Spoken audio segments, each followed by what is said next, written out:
हे प्रथम पूज्य गणेश जी, ये एक बहुत ही विकट दुविधा है। इस दुविधा से, इस विघ्न से निकलने का आप ही कोई मार्ग सुझाइए प्रभु। हाँ गणेश जी, कृपा करें हम पे, हमें इस विघ्न से निकाल दीजिए। अब तो एकमात्र पिताश्री महादेव ही हमारी सहायता कर सकते हैं।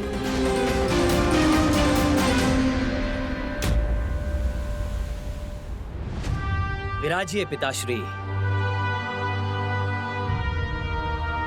स्वागत है पिताश्री। देखिए, आपके पुत्र ने आपकी सभी इच्छाएं पूर्ण कर दी। त्रिलोक विजेता बन गया हूं मैं, और अब स्वर्ग लोक पर भी हमारा अधिकार है। स्वर्ग लोक के सिंहासन पर विराजमान आप मुझे आशीर्वाद दीजिए पिताश्री।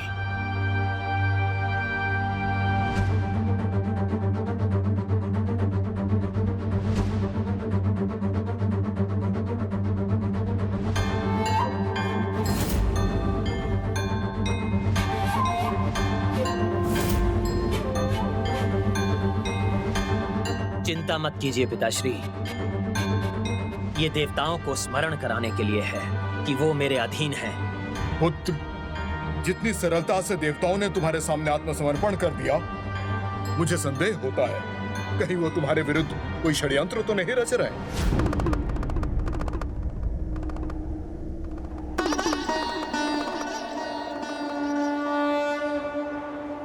देवगण, मैं आपकी इस समस्या में कोई सहायता नहीं कर सकता।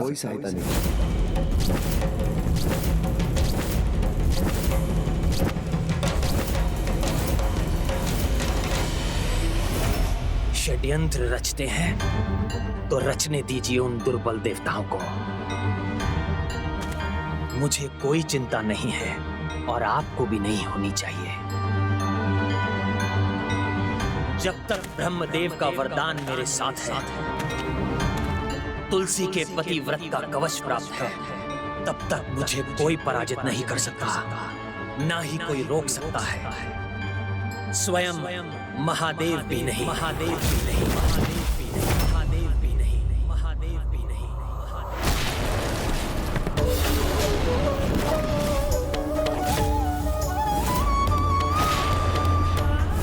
ये कैसा अशुभ संकेत था?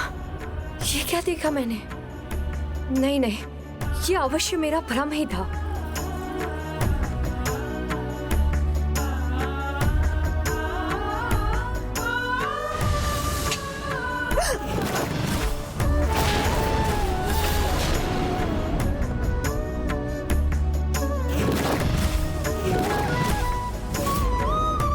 अब ये रक्त रंजित युद्ध भूमि क्यों दिखाई थी मुझे?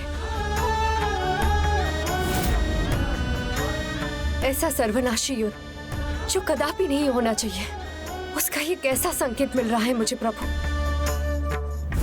देवाधिदेव महादेव, जिनकी शक्ति सर्वोच्च है, अनंत है, जिनसे कोई पार नहीं पा सकता, जिनकी क्रोधाग्नि से कोई बच नहीं सकता, क्या तुम उनकी क्रोधाग्नि से भयभीत नहीं?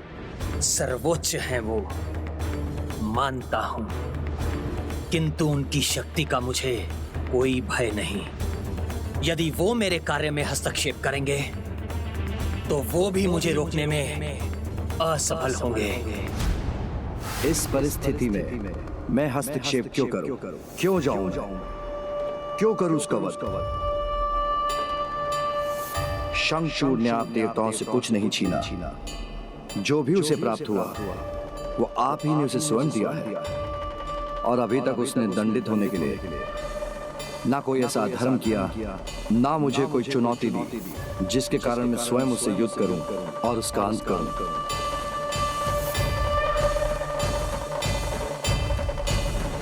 पिताश्री, क्या संसार के चक्र के विपरीत जाना महादेव महाकाल को चुनौती नहीं? क्या शंखचूड़ और उसके कर्मों के कारण यज्ञ, पूजा, हवन आदि का थम जाना आपका अपमान नहीं? धर्म और कर्म का त्याग करवाकर क्या मनुष्यों की हिंसक प्रवृत्तियों को बढ़ाना, उन्हें व्यसनी बना देना, उनमें मदिरा, कामुकता आदि को बढ़ाना, क्या ये उसका अपराध नहीं? और ऐसा महाअपराध करने वाला शंखचूड़ क्या कठोर दंड का आपके द्वारा उसके अंत का भागी नहीं?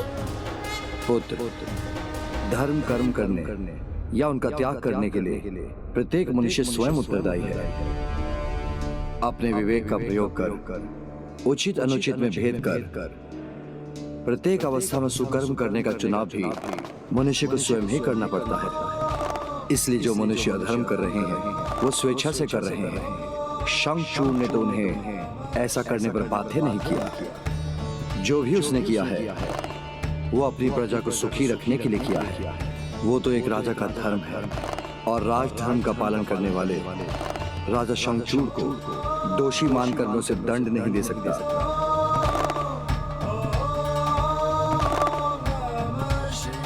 सर्वप्रथम हमें उसे ये ज्ञात कराना होगा कि जिसे वो अपनी प्रजा का सुख मान रहा है उसके कारण अधर्म का प्रचार हो रहा है।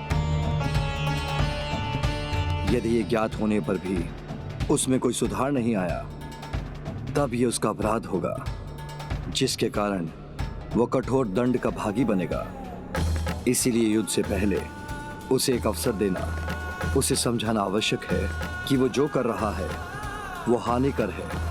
वो सुख का नहीं सभी के दुख का कारण बनेगा, क्योंकि सुखार्थम सर्वभूतानां मतः सर्वा प्रवृत्त्यः सुखम नास्ति विना धर्मम तस्मात् धर्म परो भव। अर्थात सभी प्राणी जो भी करते हैं सुख की प्राप्ति के लिए ही करते हैं और बिना धर्म के सुख असंभव है। इसीलिए धर्म परायणता ही सुख साधना का एकमात्र उपाय है। किंतु शंखचूड़ को यह समझाने और हमारा शांति संदेश उस तक पहुंचाने का कार्य कौन करेगा?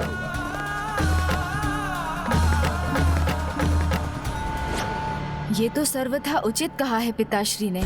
एवं ये शांति संदेश तो मेरे लिए भी एक सुनहरा अवसर होगा, स्वयं शंखचूड़ के मुख से उसके वरदान के रहस्य को जानने का। किंतु स्वामी, वो असुर तो देवताओं का विरोधी है, इसीलिए किसी भी देवता के मुख से कुछ भी कहा जाएगा वो कदापि नहीं सुनेगा। तो फिर कौन जा सकता है वहाँ?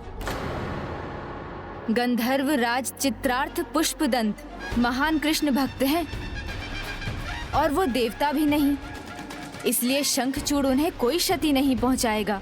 उनकी बात वो अवश्य सुनेगा।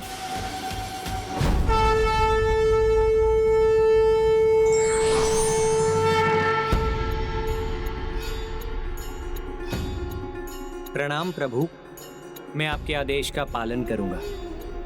कल्याण हो। हे बुद्धिनाथ प्रथम पूज्य गणेश जी, आप मेरा मार्गदर्शन करने की कृपा कीजिए। आप मुझे बताएं कि मैं किस प्रकार उस असुर को उसकी भूल का आभास करवाऊं। शंखचूड़ के साथ वार्तालाप में जब भी आपको किसी उलझन का सामना करना पड़े तो आप मेरा स्मरण कर लीजिएगा। मैं आपकी दुविधा मिटाने में आपकी सहायता करूंगा। अकारण तो नहीं आए होंगे आप, तो कहिए कौन हैं आप और क्या कहना है आपको? मैं गंधर्वराज पुष्पदंत आपके लिए महादेव का शांति प्रस्ताव लेकर आया हूँ। प्रभु ने मुझे आपको सचेत करने के लिए भेजा है कि आप जो भी कर रहे हैं उससे धर्म की हानि हो रही है, अतः आप उसे रोक दीजिए। आप स्वर्ग का त्याग कर पाताल लौटिए। यदि ऐसा ना हुआ तो महादेव आपसे युद्ध करने के लिए विवश हो जाएंगे।